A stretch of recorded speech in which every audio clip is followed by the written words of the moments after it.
1 number x square minus 36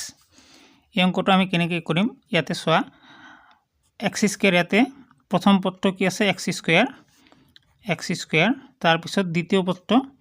ইয়াতে আছে 36 টো আমি কেনেকৈ লিখিব পাৰো 36 মানে হল 36 6 into 6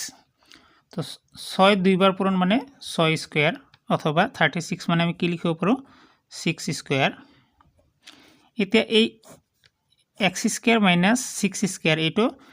এই 3 নম্বৰ সূত্ৰৰ লগত তুলনা কৰা a মানে x আৰু b মানে 6 a মানে হল x b মানে 6 তো এই সূত্ৰটোৰ লগত একেবাৰে মিলি গৈছে তো a square minus b square মানে আমি কি লিখিব পাৰো a plus b into a minus b অৰ্থাৎ এখিনিত আমি কি লিখিম x plus 6 into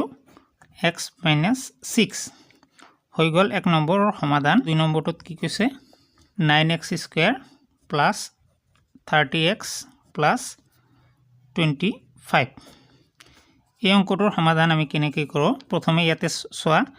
9x square 9 টো এটা বৰ্গ সংখ্যা হয় 9 মানে 3 into 3 বা 3 স্কয়াৰ গতিকে এই 9x square এখিনি আমি কেনেকৈ লিখিব পাৰো 3x whole square আমি একো বেছি লিখা নাই 9 মানে হল 3 স্কয়াৰ আৰু x স্কয়াৰ দুইটা মিলাই x স্কয়াৰ কৰি দিলো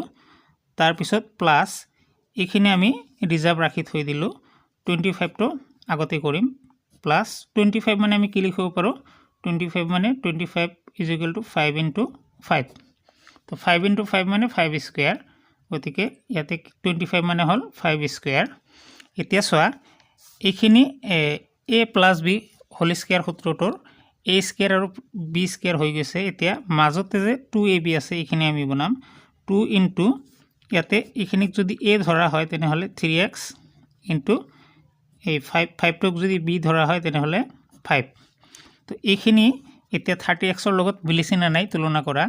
2 আৰু 3 পূৰণ কৰিলে 3 2 গুণ 6 6 ৰ লগত 5 পূৰণ কৰিলে 5 6 গুণ 30x মিলি গৈছে a square plus 2ab plus b square হৈ গৈছে